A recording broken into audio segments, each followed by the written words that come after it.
नमस्कार दोस्तों, स्वागत है आपका हमारे YouTube channel your legal rights में। मैं हूं एडवोकेट विष्णु चौधरी। दोस्तों, आज हम बात करेंगे सीनियर सिटीज़न एक्ट की, यानी maintenance and welfare parents and senior citizen act 2007।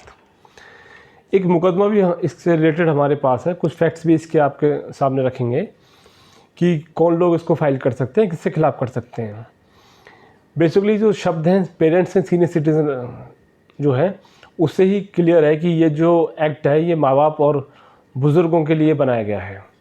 यानी जिनको उनके बच्चे या उनके रिलेटिव परेशान करते हैं या घर में रहने देते हैं या उनकी जो बेसिक मौलिक अधिकार हैं उनका हनन होता है, तो आप इस कानून का इस्तेमाल कर सकते हैं अपने मौलिक अधिकारों को बचाने के लिए। जो बुज़ुर्ग होता है उसके जो मौलिक अधिकार हैं, खाना पीना और शान से रहना, उन अधिकारों की रक्षा करता है। इसके तहत आप एसडीएम कोर्ट के अंदर ये पिटिशन फाइल कर सकते हैं। अब बात करें इस केस के फैक्ट्स की कि इस माँ बाप को क्या ज़रूरत पड़ी कि अपने बहू और बेटे को, जो कि इकलौता बेटा है इनका, उसको ही घर से बाहर निकलवाने के लिए इनको इस सेक्शन इस एक्ट का सहारा लेना पड़ा और एसडीएम कोर्ट के अंदर आना पड़ा। जो ये बुज़ुर्ग हैं 60 साल से ऊपर के हैं। पिताजी तो थे इनके एक गवर्नमेंट डिपार्टमेंट से रिटायर्ड थे। गांव में ये लोग रहते थे। रिटायरमेंट के बाद पिताजी को कुछ पैसा मिला, उन्होंने एक शहर के अंदर एक मकान बनाया, तो ये लोग शहर में शिफ्ट हो गए। बहू के अंदर थोड़ी सी नीयत ख़राब हुई कि जो मकान मेरी सास के नाम है वो मेरे नाम होना चाहिए। तो बेटे ने ये बात रखी कि ये जो मकान है इसको आप मेरी बहू के नाम कर दो, मेरी पत्नी के नाम कर दो। माँ बाप ने इस चीज़ को मना कर दिया करने से, और वो गांव में रहते थे तो अपना वहाँ से गांव का मकान खाली करके जो शहर में मकान बनाया था उसमें शिफ्ट हो गए। बच्चों को लगा कि कुछ गलती हमसे हो गई है और यहाँ तो हमारा गुजारा चलेगा नहीं ऐसे, क्योंकि पिताजी रिटायर हुए थे गवर्नमेंट डिपार्टमेंट से, तो पैसा ठीक ठाक मिला था उनको और उनकी अच्छी खासी पेंशन भी आती थी। तो ये लोग गलती मान के, माफ़ी मांग के, जहाँ माँ बाप शिफ्ट हुए थे नए मकान में, वहीं पे बहू और बेटा शिफ्ट हो गए। और वहाँ से शुरू होता है थोड़ा अत्याचारों का दौर।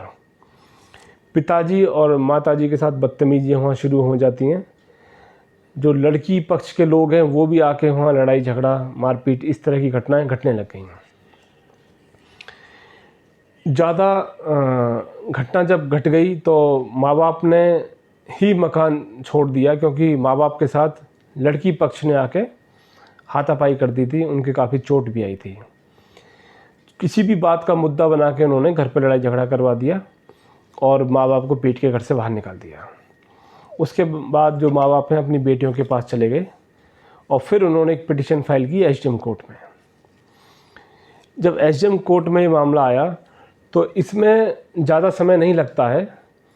बस फ़र्क ये रहता है कि जो सब डिविजनल मजिस्ट्रेट यानी एसडीएम साहब होते हैं, उनके पास स्टेट का भी बहुत काम होता है। जब भी उनकी कोर्ट बैठती है और दोनों पक्ष अगर मौजूद रहते हैं तो वो 1 या 2 डेट के अंदर ही इस केस का फैसला कर देते हैं।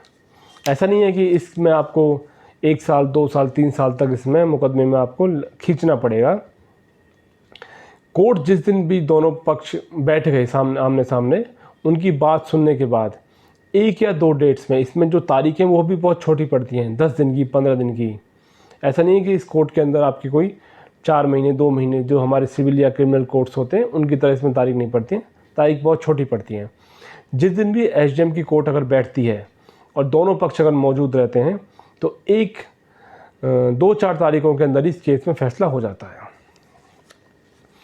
जब एसडीएम साहब ने दोनों पक्षों को सुना तो उसके बाद लड़के को ये आदेश दे दिया कि तुम अपने गांव वाले मकान में वापस जाके रहो, और जब तक ये माँ बाप अपनी मर्ज़ी से तुम्हें ना बुलाएं या जब तक ये चाहें जैसे रहना चाहें, इनको तुम किसी भी चीज़ में दखलंदाजी नहीं करोगे। और उस मकान को, जो नया मकान इन लोगों ने बनाया था, उसको तत्काल प्रभाव से 10 दिन का समय देते हुए कहा कि मकान को खाली कर दो और अपने वापस चले जाओ। दोस्तों, इस जो एक्ट है, आपके जो सीनियर सिटीज़न हैं हमारे, उनके मौलिक अधिकारों की रक्षा के लिए बनाया गया है। एसडीएम डिस्ट्रिक्ट के अंदर 1 या 2 एसडीएम बैठते हैं। आपका जहां मकान है उस मकान का जो अधिकार क्षेत्र है जिस भी एसडीएम के पास आता है आप वहाँ जाके पिटिशन फाइल करवा सकते हैं और बहुत ही जल्दी इसके अंदर कार्रवाई होती है। आपके मौलिक अधिकारों के, जो बुज़ुर्गों के मौलिक अधिकार हैं, उनकी रक्षा की जाती है। आशा करते हैं दोस्तों हमारे द्वारा दी गई जानकारी आपके काम आएगी। फिर एक नई जानकारी के साथ आपसे दोबारा मुलाकात होगी। तब तक के लिए नमस्कार, धन्यवाद।